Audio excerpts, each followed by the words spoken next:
So good morning, good afternoon, good evening to everyone joining us. Thank you for joining us. My name is Shane Ward, and I'm the Student Young Pugwash-UK coordinator and member of the International Student Young Pugwash leadership team. I'll also note now that we'll have time at the end for questions for our three speakers today. So any questions you have, please leave them in the chat box. Tomorrow, December the 10th, marks the 27th anniversary of the Nobel Peace Prize awarded to Pugwash conferences on science and world affairs and the late Sir Joseph Rotblat, one of the 11 scientists who signed the Russell-Einstein Manifesto in 1995 that would become the immediate point of departure for the Pugwash movement. 50 years on from the Hiroshima and Nagasaki bombings, the Nobel Committee chose Pugwash and Rotblat, quote, for their efforts to diminish the part played by nuclear arms in international politics, and in the longer run, to eliminate such arms. In his acceptance speech, Sir Joseph Rotblat referred to the START II treaty, awaiting ratification in the US Senate the following month. He also called for a continued commitment to reducing and eventually eliminating the world's then approximately 15,000 nuclear warheads, for a reconceptualization of the value of deterrence, and to scientists to adopt a sort of Hippocratic oath on the morals of their work. 27 years later, only the New START Treaty governs US-Russia arms control, and the threat of nuclear use has returned to daily news in a way seldom seen since the Cuban Missile Crisis. In this climate, we gather with three excellent speakers who all knew Rotblat personally and who all have worked extensively with Pugwash. But this is not intended to be a somber event. Instead, our speakers will reflect on Rotblat as a scientist, as a Pugwashite, and as a pioneer. Ultimately, I hope you will leave here with a greater knowledge of the work that led to their Nobel Prize 27 years ago and the continuing importance of the Pugwash movement today. I now have the great pleasure of introducing our three speakers, and then I will give the floor to them. So first up, we have John Finney, Emeritus Professor of Physics at University College London and former Chief Scientist at the UK's Pulse Neutron Source, former Pugwash Council member and former British Pugwash Chair. John has represented Pugwash on UNESCO's World Commission on the Ethics of Scientific Information and Technology, and has worked on raising awareness of nuclear weapons issues within the British government. Next is Sandra Butcher, Chief Executive of the National Organisation for FASD UK and Pugwash Council member, and former International Pugwash Executive Director and Student Pugwash USA Director. Sandy has a special interest in Pugwash history and attended the 1995 Nobel celebrations. And finally, we have Sverre Lodgaard, Senior Research Fellow at the Norwegian Institute of International Affairs and Pugwash Council member, and former Director of United Nations Institute for Disarmament Research, and member of the UN Secretary General's Advisory Board on Disarmament. Sverre has been published multiple times during a long career in public service and has engaged with Pugwash since 1976. So with that, I will give the floor to you, John.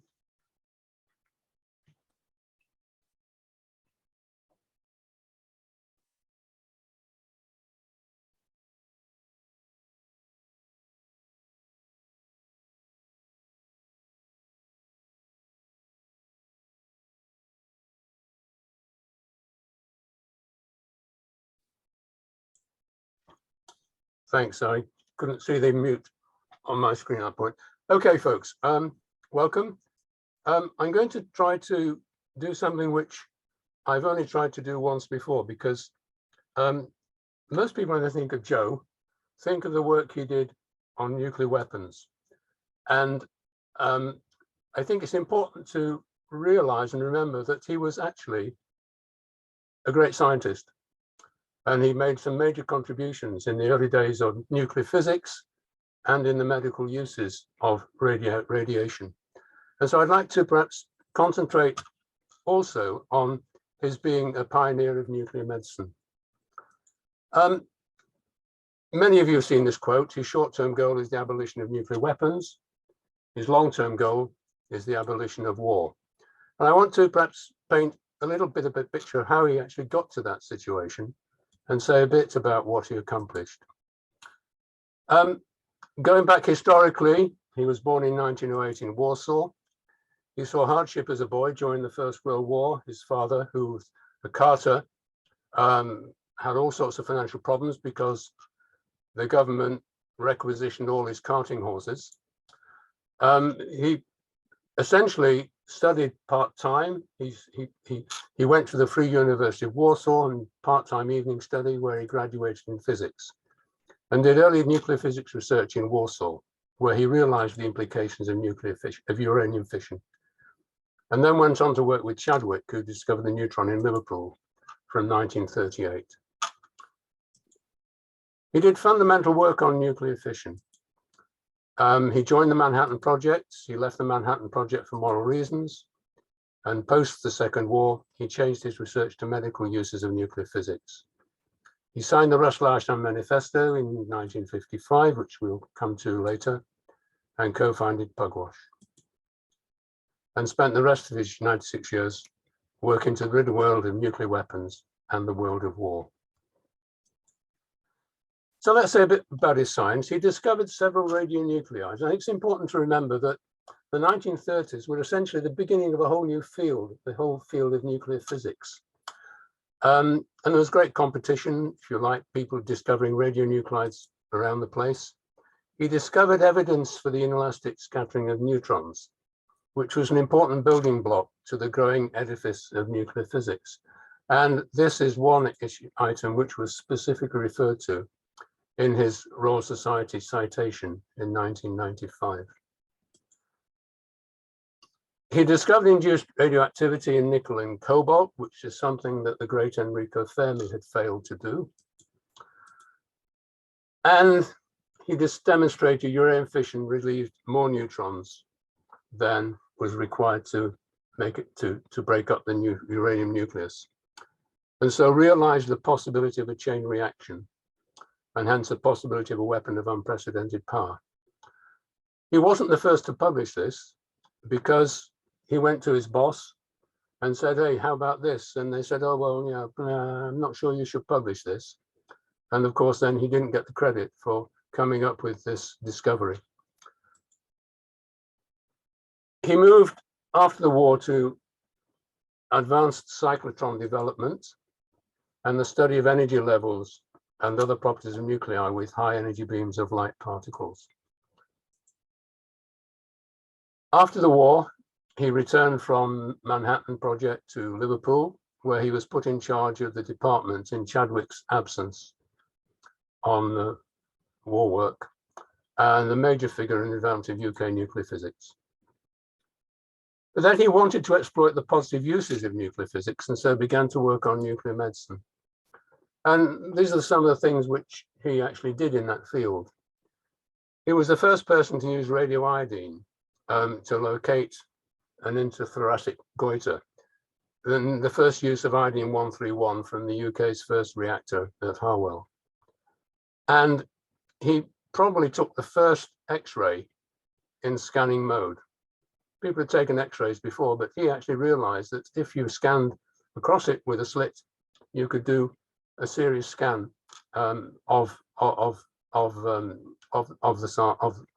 limb that you're looking at.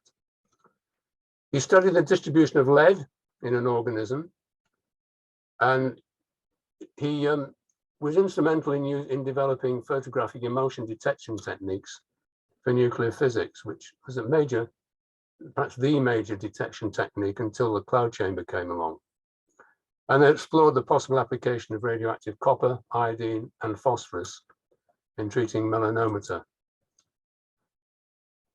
When he moved to Barts in 1950 from Liverpool, incidentally, there's a story which many of you will know, but when he told Chadwick that he was going to actually move into nuclear medicine, he was said, oh, well, you shouldn't do that because nobody would ever get a Nobel Prize for working in nuclear medicine.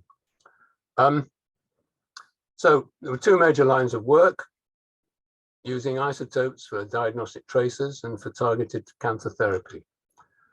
And then work at Liverpool in developing particle accelerator technology for medicine, opening the way to deep penetration radiotherapy.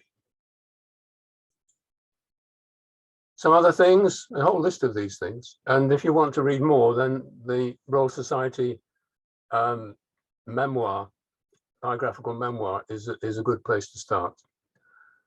Radiation effects on living organisms, locating radioactive atoms by track tracing in photoemulsions, the effect of strontium-90 on bone, radioactive isotopes in studying metabolism, how energy is dissipated by neutrons in tissues, how much is safe in terms of radioactive substances in people, work in the early diagnosis of breast cancer, and the use of ionization radium solutions to generate free radicals in tissue. He was a world authority on radiation effects in humans and was largely responsible for 2 World Health Organization reports on the matter, and was a leading figure in the Hospital Physics Association. And he set up a medical engineering group at Bath. So it's a fair amount of research accomplishments, which I think many of us would be very, very proud of. But he never actually went around and said how brilliant he was. He was too busy on doing other things when I knew him. He was clearly someone different, a committed soul, a man who loved knowledge and communicating knowledge. And the physics lecture theatre became a source of increasing wonder. So he was obviously a great teacher, according to his students. So in summary, his status as a scientist: he was a leader in the development of nuclear physics in the UK. He recognized the potential of atomic energy, led the development of particle accelerators, photographic motions for detecting elementary particles, was at the forefront of medical use of radiation, and was elected Fellow of the Royal Society, finally, in 1995. But as we all know, he had more important things to do. General Groves, as you know, oversaw the construction of the Pentagon and was in charge of the Manhattan Project. And when he leaked out at a party or gathering that the real reason for the bomb was to deter the Soviet Union, then Joe left the project. And when he moved back to London, he started the British Atomic Scientists Association, many of people of which had taken part in the war in atomic weapons development projects. And the aim was here to try to inform the public about the true facts about atomic energy and its implications, the good and the bad, and to make proposals for the international control of atomic energy, and to try to shape the policy of the UK in all matters relating to atomic energy. And so in 1946, he set about arousing the scientific community to the devastating effects of nuclear weapons and the danger of their proliferation. And it wasn't surprising at the time that the general public was ignorant of the uses of atomic energy, so it felt it his duty to his best to educate the general public. And one thing he did for this was to get the British government to pay for carting a train around the country with all sorts of exhibits in it, telling people what atomic energy was all about, the good and the bad. Anyway, let's now come to nuclear weapons. In 1954, the first hydrogen bomb was tested. And after that, a Japanese fishing boat was showered with radioactive dust. And Joe looked at this and published his calculations and demonstrated the bomb's nature and the radioactive fallout. And his disclosures were not very popular, but they also raised disquiet about nuclear weapons. And this led to a meeting on, I think, a BBC radio program with Bertrand Russell, the philosopher and mathematician, who decided, or obviously thought very, very strongly that there was a problem with these big weapons and that something should be done to try to stop their development and their use. And so came about the Russell-Einstein Manifesto. And I'll leave it here and say, I will just finish. He pursued his goal of abolition of nuclear weapons, as well as being a foremost international recognized scientist. So he managed to do these things before he retired, while he was still working at the frontiers of science. As a Science Royal Society citation, it actually says there he made important to nuclear physics, and it gives some examples of one of those, and worked on the medical aspect in nuclear physics, and later on the biological effects of radiation. I think we could all be very proud of that sort of thing being said about us. And that I will end. Thank you very much.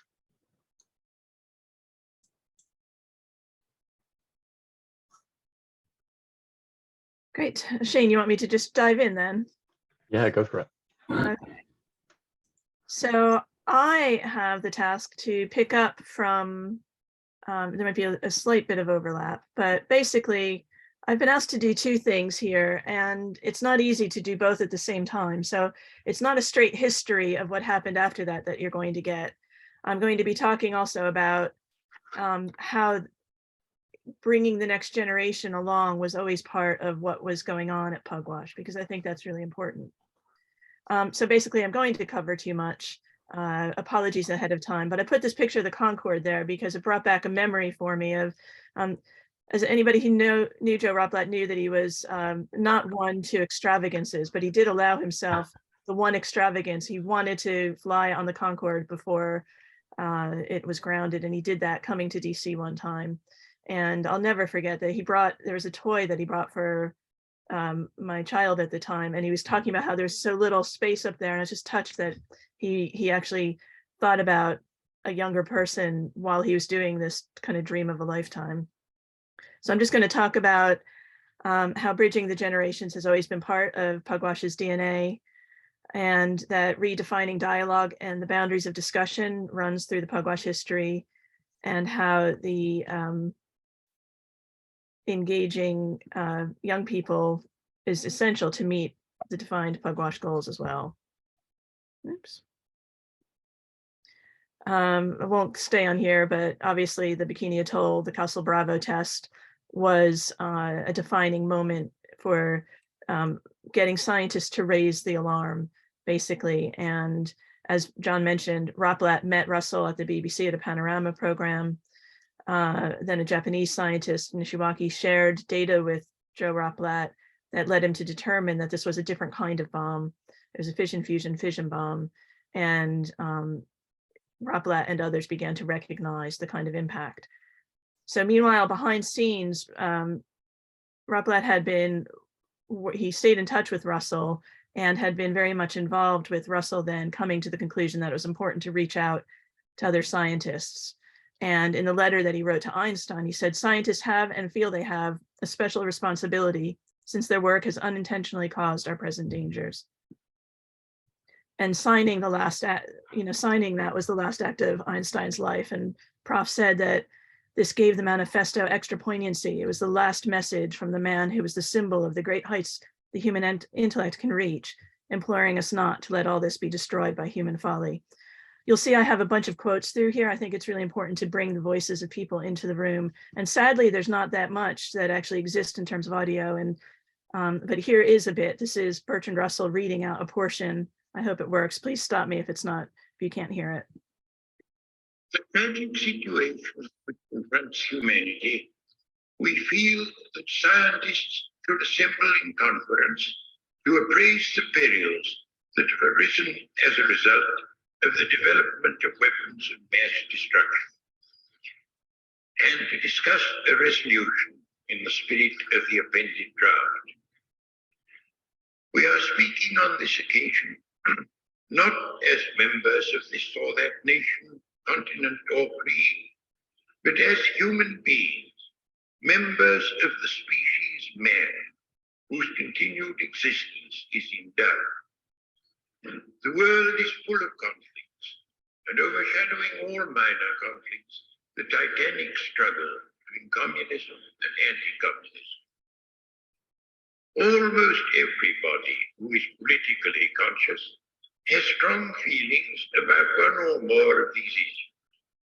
But we want you, if you can, to set aside such feelings and consider yourselves only as members of a biological species which has had a remarkable history and whose disappearance none of us can desire.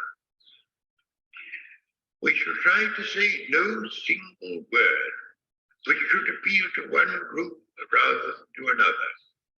All equally are in peril, and if the peril is understood, there is hope that they may collectively avert it. We have to learn to think in a new way. We have to learn to ask ourselves not what steps can be taken to give military victory to whatever group we prefer, for there no longer are such steps.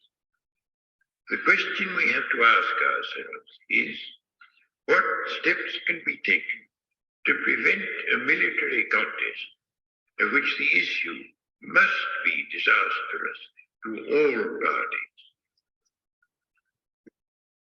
So that's just a short part of the, it was more than 30 minutes as I understand it.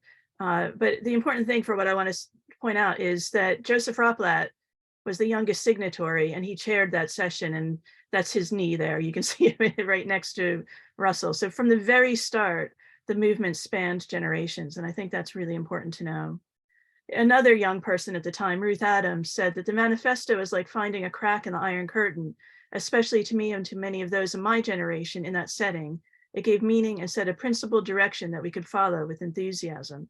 And I think that's really important. Ruth was quite young at the time. She was working with Leo Szilard, Eugene Rabinovich, and others, a woman in a very heavily male-dominated field, and she later became extremely influential in her own right. So that eventually then led to the first Pugwash conference that was held in 1957 in Pugwash, Nova Scotia. I'm not going to go into great detail about it, but to say that the people who attended, they were brave and they didn't know what impact it would have on their careers. There's information about some of, this is quite available, but one of the things that was one of the biggest successes that was identified both by Joe Rotblat and by one of the Russian Soviet participants was that especially in their working group on the radiation effects, it was considered to be the first agreement between scientists from the East and West on the effects of the nuclear tests. And in this bottom quote, it's that they were able to arrive at a single opinion on the degree of harm to the population from the tests of nuclear weapons. And Prof would have said that it was because they were worried at times that it might fall apart, but it was because they were speaking the language of science that they actually were able to bridge their divides. And these kinds of discussions then continued through the Cold War. The picture here is not from a Pugwash conference, but it's one that Pugwash was involved in. And throughout the Cold War, Pugwash was really kind of innovative. And there's a book by Matthew Evangelista here on armed forces where it's talking about Pugwash as a transnational organization when they didn't exist prior to that. And I'd also point people towards Frank von Hippel's book, Citizen Scientist. It's another way I like to think of what the Pugwashites were doing at the time. And they weren't the only ones, but they were very influential in trying to create this new way forward for to bring scientists out of the ivory tower. Ruth Adams also said that during this time, Pugwash kept a spirit alive of international community in nations where freedom to move wasn't easily achieved. And there was a conception that reason could be relied upon during the Cold War. That was an important spirit to keep alive. When I read that earlier, just that simple thing that reason could be relied upon, I thought maybe today that's as important as ever. So were they amateurs and dupes, or were the Pugwash scientists something more? John Holdren wrote in the New York Times as a rebuttal to people who were criticizing the Nobel. He pointed out that in the 50s, 60s, and 70s, discussions at Pugwash laid the groundwork for the Partial Test Ban Treaty, the Non-Proliferation Treaty, the Biological Weapons Convention, and the Anti-Ballistic Missile Treaty. Other meetings fostered back-channel consensus building along the paths to the Intermediate Nuclear Forces Treaty, the Chemical Weapons Convention, Strategic Arms Reduction Treaties 1 and 2. So there were, and still are, I'm sure that number's probably even more, there continued to be meetings, more than 400. I'm sure it's probably more than 450 at this point. They pioneered what's become known as Track 2. And it's just to note that Pugwash continues to work in areas where nuclear risks are present. They got the Nobel Award. Shane's already read it out. Just to note, it wasn't meant as a static award. It was meant to inspire future action. I wanted to talk about Herb York, a conversation I had with him about what was so important about Pugwash.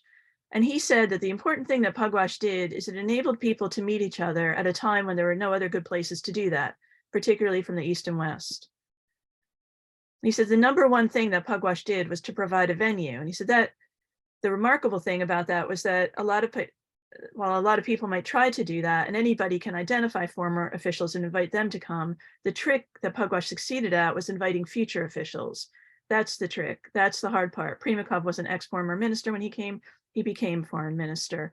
And again, it's just this identifying people young in their careers and having a chance for them to become, start this kind of dialogue earlier in their careers can be really powerful and changing. And here's John Holdren again saying that he thinks that Raplet probably accomplished equally as much through his efforts of others that he inspired, that he energized, that he is motivated, that he's propelled, that he's embarrassed into doing more on this problem than they otherwise would have done had Joe Raplet not been there behind them, educating them, propelling them into the arena.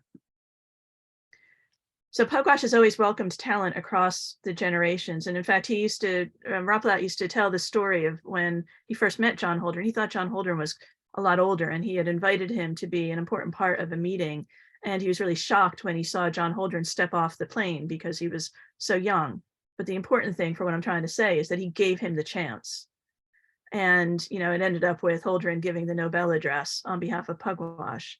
And I just wanted to also say that John used to himself keep one night aside at the big Pugwash conferences to meet with people from Student Pugwash USA. Those are some of the, he was at the time the head of the, he was the head of the Pugwash Council, Executive Committee, I think it was, and he had a lot going on, but he always carved out time to talk to the student Pugwashites from the US who were there. And as we know, he became President Obama's science advisor. This is a quote from John, just saying that the award was for the people from more than 100 countries who have taken part in Pugwash activities. It was never meant to be. It's not just about one person. It's about the entire Pugwash community. And John recognized in his Nobel lecture that the award was encouragement and reinforcement for the continuing efforts that are still required. So again, this idea, it wasn't static. Sitting there as a student Pugwash person in the audience, John mentioned student Pugwash chapters in different countries, and Prof in his Nobel address, again, as Shane mentioned earlier, talked about the Hippocratic Oath, the kind of Hippocratic Oath that Student Pugwash USA had started. And I, sitting in that, I'll never forget sitting in that massively beautiful auditorium, and he started talking about this Hippocratic Oath and the student, and there were rows of people who just started to turn and look at the little row of us, student Pugwash, and it was just a moment I'll never forget. And it didn't need, other people who weren't so magnanimous wouldn't have done that, but he did. And Pugwash has always acknowledged and prioritized. I mean, I don't want to paint too rosy a picture because it wasn't unanimous. But the role of students has run throughout it. I've got some quotes in here. I think people can come back and have a look at some of these as they wish to later, if this is being recorded. Just to say, in its heyday in 1996, Student Pugwash USA had 43 chapters at universities and secondary schools. There were student Pugwash groups in 21 countries at the time. I wanted to bring Prof's voice, the Prof that I knew in, and this is just a really short clip, but this is the man who inspired me. Albert Einstein was the greatest living scientist. He said you have either get rid of war or get rid of nuclear weapons. I was the youngest of the people who signed, and now I'm the only one still alive. This is the reason why I feel it is my duty. Indeed, I would say the mission for the remaining days of my life. Albert So I'm not going to go into, I put some things in here about how did I get here and how it inspired me. And obviously I am massively inspired. I ended up working for 18 years of my life full time in some capacity or other for Pugwash. And I never dreamed. This is on the right hand, Prof loved that picture. It's my son Joey, who's named after him, and Prof. He always remained an optimist. And when I asked him how he could be an optimist, he said, what's the alternative? And that's a lesson I'll never forget. Again, just more pictures in here. I'll let you read these later. We don't have time to go into it, but a reminder of what it's all about, that a single nuclear weapon can release in 1 microsecond more energy than all the conventional weapons used in all wars throughout history. There's a reason why this was such a driving issue. And that was the quote from the Canberra Commission, which was also an outcome of the Nobel. But I want to just leave with this final quote because it's my favorite. He said in his Nobel address that the quest for a war-free world has a basic purpose, survival. But if in the process we learn how to achieve it by love rather than by fear, by kindness rather than by compulsion, if in the process we learn to combine the essential with the enjoyable, the expedient with the benevolent, the practical with the beautiful, this will be an extra incentive to embark on this great task. Above all, remember your humanity. So I hope that you take from this just that he was a man who was complex. He was, as John just pointed out, he was incredibly insightful to the point where, paralyzing acuity sometimes, but he had this warmth about him as well that was just undeniable and, really heartwarming to know that somebody who had seen so much could stay so positive and devote his life to those kinds of goals. I think today we really need those reminders.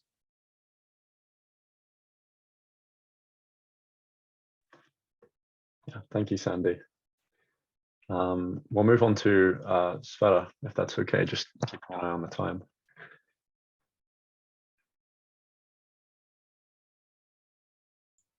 You're muted, Sverre.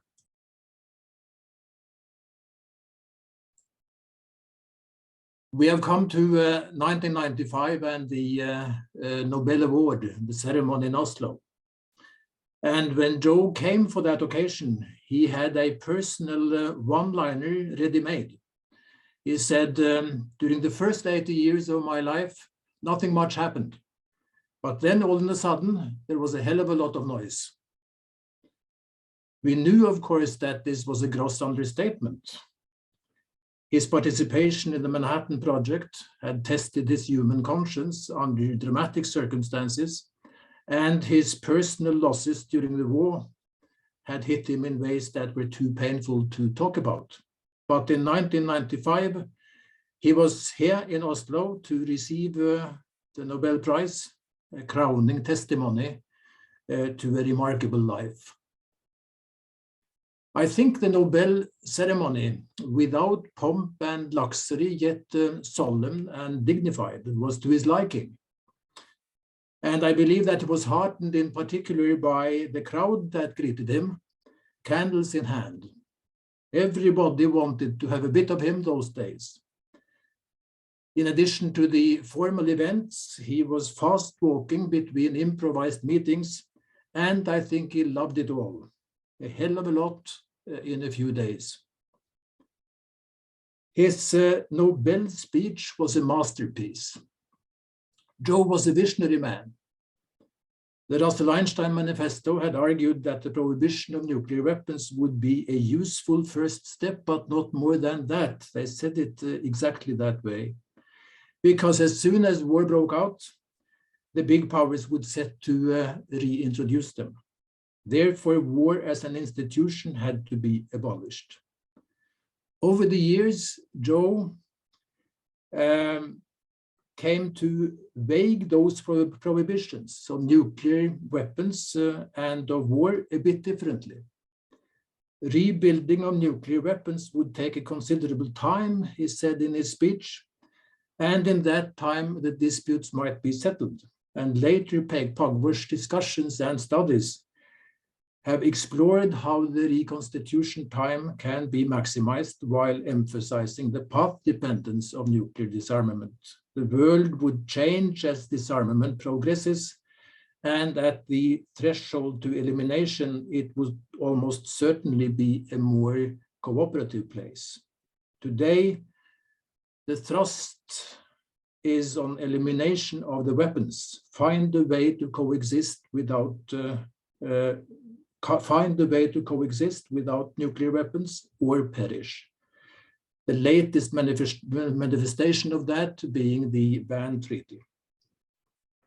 At the same time, Joe was a pragmatic man, looking for measures that would make a difference while also being politically feasible.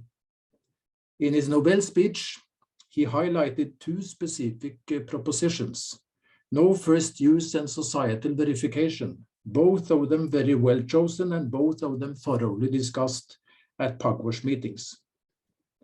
Many political leaders in and out of office have argued that the one and only function of nuclear weapons should be to deter others from using theirs. But so far, only China and India have adopted such doctrines. Societal verification is a genuine Pugwash product, initiated by Joe and developed in cooperation with other Pugwashites. The manifesto asked us to remember our humanity, and Joe reiterated that ever so often and stressed it in conjunction with specific issues and cases whenever he had an opportunity to. In the Nobel speech, he called for whistleblowing to become part of the scientist's ethos, and made specific mention of the disproportionately severe punishment of Mordecai Vanunu, the whistleblower from Dimona. I believe he was yet suffered enough, Joe said. He also pleaded Vanunu's case when meeting the president of Israel, again on humanitarian grounds, only to be rebuked. Joe knew his agendas and values and advocated disarmament and human dignity persistently. He always focused on solutions to problems, and as Sandy just said, he was an optimist. When solutions are hard to find, it may be tempting instead to elaborate on the origins and nature of the problems. Joe didn't have much patience with that. On one occasion, I remember particularly well, two distinguished Pugwashites excelled in explaining the whereabouts of a particular conflict. After a while, he intervened forcefully. "I cannot stand this any longer," he said. The discussants were taken to task. Enough was known about the conflict. The question was what could be done about it. Joe could have lived to become a consummate politician had he chosen that path. Instead, he used his political and organizational skills to make the Pugwash movement as effective as possible. He was a tough superintendent. I once prepared a revision of Pugwash principles and bylaws together with him, and so had an opportunity to witness his attention to minors as well as majors. Had I taken lightly on issues or failed to raise pertinent questions, he would let me know. So too at the 1997 quinquennial conference in Lillehammer, Norway, for which I had some special responsibility. In a decent way, he was looking over my shoulders. On that occasion, however, I had my moment with him, to my considerable amusement. By sheer luck, and some of you would remember this, the Oslo Philharmonic Orchestra happened to play at Lillehammer on one of those days, and 300 out of 600 seats were reserved for us. 1 hour before, I saw Joe coming straight on to me in the long hotel corridor, and he said, "Who's going to speak?" I understood he thought the concert was only for us, in which case somebody would have had to thank the musicians. I took my time, and the longer I waited before responding, the more convinced I could see he was. Here, there was something I had forgotten about. When I finally said, "Joe, nobody's going to speak," he was visibly taken aback. Why do I tell this? I tell it to emphasize that amid friendly quarrels, there was a collegiality and spirit that included also a fair portion of humor. Life is dull without it. We like to be in each other's company, and that helps to bring out the best in us. All of it under Joe's leadership. As Francesco Calogero, Secretary General at the time, said on the last day in Lillehammer, the conference is not finished until we have waved Joe off. A few years later, Nobel winners assembled in Norway to celebrate 100 years of the Peace Prize and to reflect on issues of war and peace. Afterwards, I asked a couple of participants who had taken the lead in the discussions. The answer was Joe Rotblat, the oldest among us. But remembering how forward-looking, alert and crisp he used to be during long meetings, he was often the youngest. Thank you.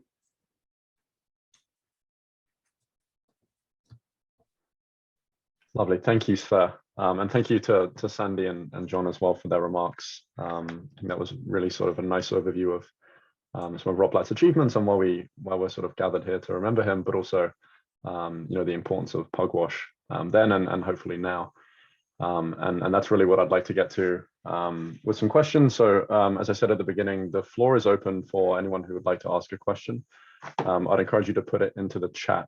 I think would be the easiest way. We've sort of got about 15 minutes and we'll try to get to as many as possible.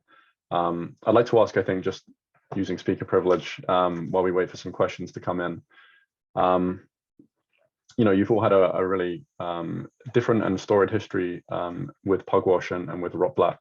I wonder if you could maybe touch on, why Pugwash, in your opinion, why Pugwash still matters today, and particularly speaking to the next generation of Pugwashites and next generation of young scientists. Why is Pugwash, still important 27 years later? I'm happy sort of for anyone to take that. I could give it a go if you'd like. I think at the time of the manifesto, the threat posed to humanity by nuclear weapons was an existential threat. And today we know more. And actually, John Holdren and others were involved in getting Pugwash to broaden out the agenda to also look at climate change, and there are other things going on in the world. And I think this role of understanding that we have to bridge between scientists and policymakers, and it doesn't look the same anymore. And this is an ongoing controversy in Pugwash as to, are there enough scientists anymore? And I actually came across quotes from Joe Raplet while I was preparing this, where he was saying that it doesn't need to be that way anymore because things change as there are more people. The science always has to be a part of it, but as long as the policy is informed by evidence-based science, that's the thing that Pugwash can bring to it. And one of the quotes that I kind of went quickly over was one that Prophet said to students at the time. He, recognizing that as young scientists today have to specialize more and more and more, he just urged everybody to spend a small portion of their time. He said like 10% of their time thinking about the impact of the work that they're doing. I think that's incredibly important. I've been personally part of Pugwash meetings, as have others on this call, where we've been in rooms, whether in the Middle East or in South Asia or in all over. There's hot spots all over the world where nuclear risks are present. And I've left. I haven't been working for Pugwash now for 6 years in January. And in a way, I'm not too sad about that because it's become so depressing and complex. But we need you, and we need Pugwash, and we need people to find a way forward somehow, and to talk. You know, you have to talk. Even you know, people don't know Pugwash had a back channel during the Vietnam War. If they can do it then, they can do it now with a kind of you know, some of the crises going on in the world today.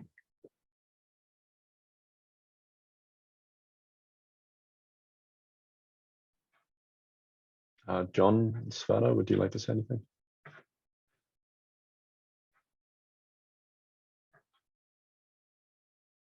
No. I think Sverre's speaking. Sverre, you're muted.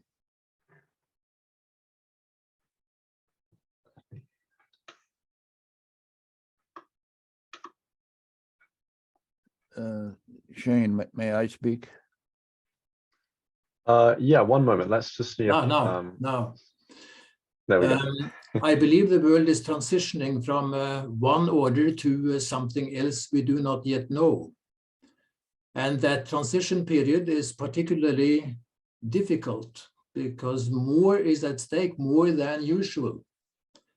And I think the formulation from the manifesto is therefore quite appropriate. Find the way to live without nuclear weapons or perish. You know, that question is a more serious challenge today than has been the case for a long while. And in that kind of a situation where communications have to a large extent broken down, the venue that Herbert York emphasized as particularly valuable with Pugwash, you know, that becomes also of special importance, and I miss it sorely. Pugwash should have been able to do much more by way of communicating across dividing lines. That is of the essence for the movement, a non-governmental movement, at a time when governments obviously are not able to do very much of that.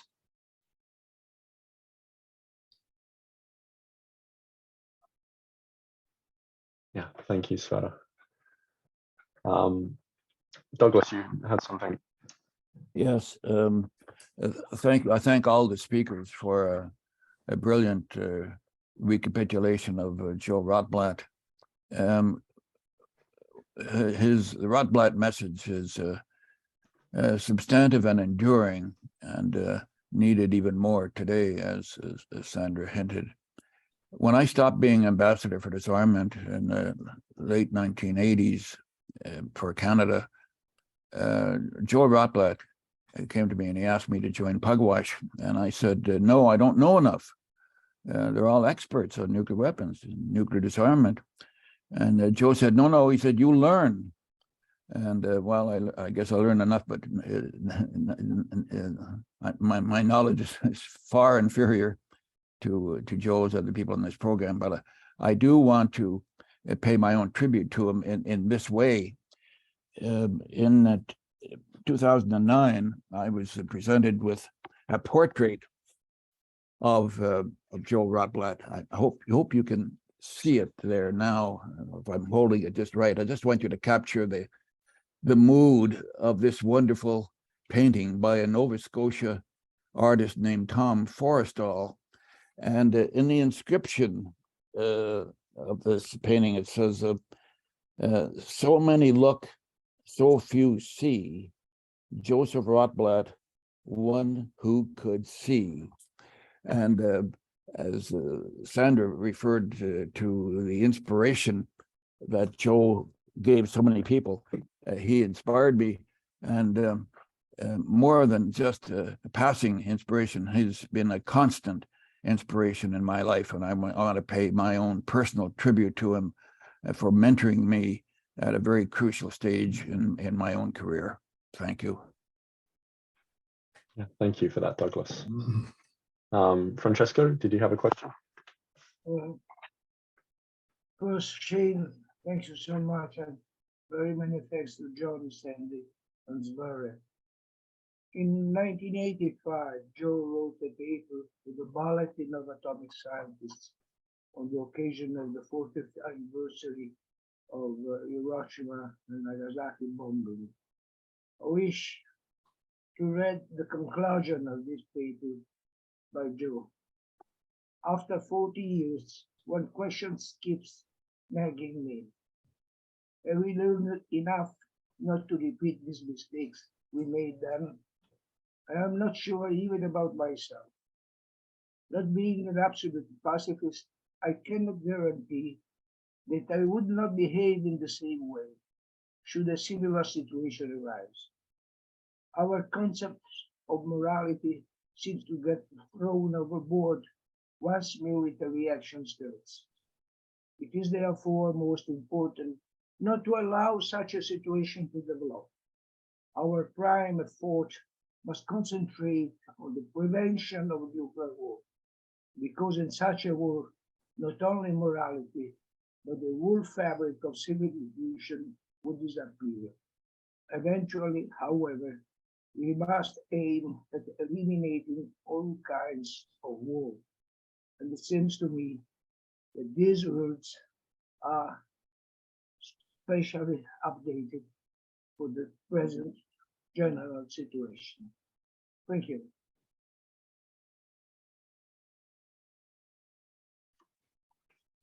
Yeah, thank you, Francesco.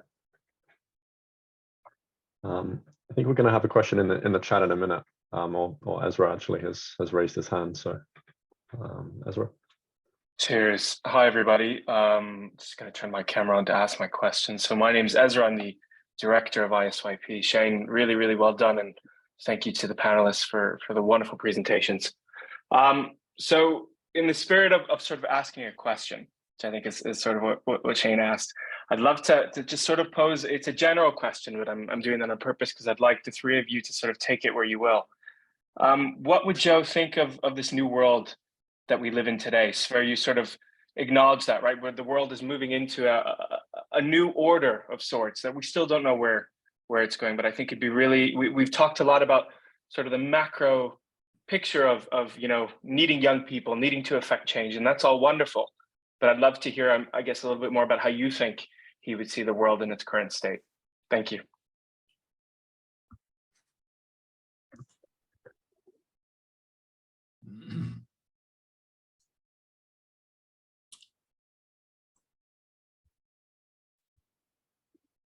Barry gets to go first. Yes, go ahead. Since the rest of you have been silent. That brings up, the very bad relations between the major powers. I said particularly much is at stake in this transitional period. And it has become customary in my part of the world, at least, to react to that by issuing sanctions, boycotts, condemnations, cancellations. You call them, everything but cooperation, interaction and cooperation to try to solve problems. Joe would have attended, of course, to the war in the Ukraine. I'm not going to dwell on that, just say a couple of things that might seem obvious to you. He would have been solutions-oriented as usual. I'm not quite sure what the basic premise would be, international law, but I'm not even sure of that, because he might have taken another moral tack to that problem, saying we should search for a solution that would allow people to live where they feel the most at home. And the Ukraine is not, well, it is divided, thinking about some people, we don't know how many, in the East. The second thing is obviously that he would have urged Pugwash to start discussions, interact with people in the East and the West across dividing lines. That's an obvious point. The third thing is, I believe he would have been critical of the talk about nuclear weapons in this connection, because much of the talk makes it more thinkable to use nuclear weapons, and therefore it also tends to become more likely. So I think those 3 points would be obvious Rotblat points. And we have to appreciate his solutions orientation and his in that sense, his optimism. I'd like to, if I could, I'll read a quote that I skipped earlier because it's relevant. I mean, I think he would, my first reaction, Ezra, to your quote is that he'd encourage people to talk, and he'd be focusing on the things that bring us together, and highlighting possibilities for progress. But here's a quote that I skipped. And it says, this is from a lecture he gave for a student Pugwash conference in San Diego in 1999. He said, in calling on others to heed their social conscience, we must take care that we are doing it in a responsible way. Pugwash should always be avant-garde, not afraid of being unconventional. We should have vision, imagination, originality, but we should not become divorced from reality. We should be modernizers, but also moderate, pioneers, but also pragmatic, radical, but also realistic. Our work should be a combination of idealism and practicality. We should have long view objectives, but not neglect short-term measures. To hold our heads high above the clouds, but at the same time keep our feet firmly on the ground. And this is not at all easy. Pugwash desires to be progressive, to foster new ways of thinking and encourage pioneering ideas. This may bring us into conflict with the establishment, make us nonconformist, radicals, dissidents.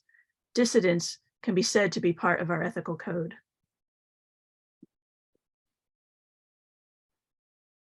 Thanks, Sandy. Thank you, sir. I think John has something he wants to add. Shane. I don't think I can add very much more, apart from just to underline the need for dialogue.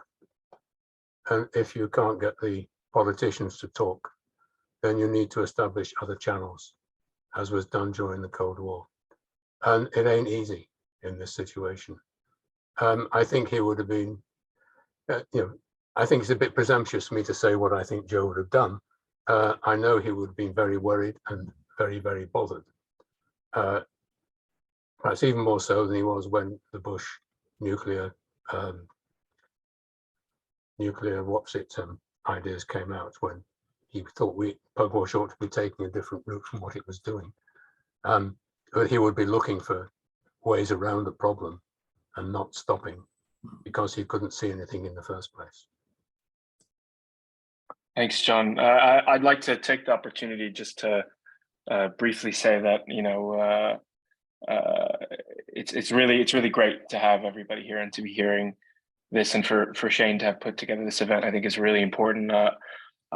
The world's in a difficult place, and I take a little bit of solace knowing that hopefully, at least some of us will be in Doha in February to begin to have some of these difficult conversations that clearly need to be had on a range of issues.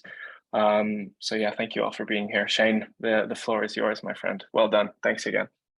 If I could just add to that, the one thing that I did learn from my experience with Prof and Pugwash as a student Pugwash participant is bring your ideas with you and do it in a substantive way. Get those papers together, challenge people to work with you to help you improve your thinking on different things and be open to that.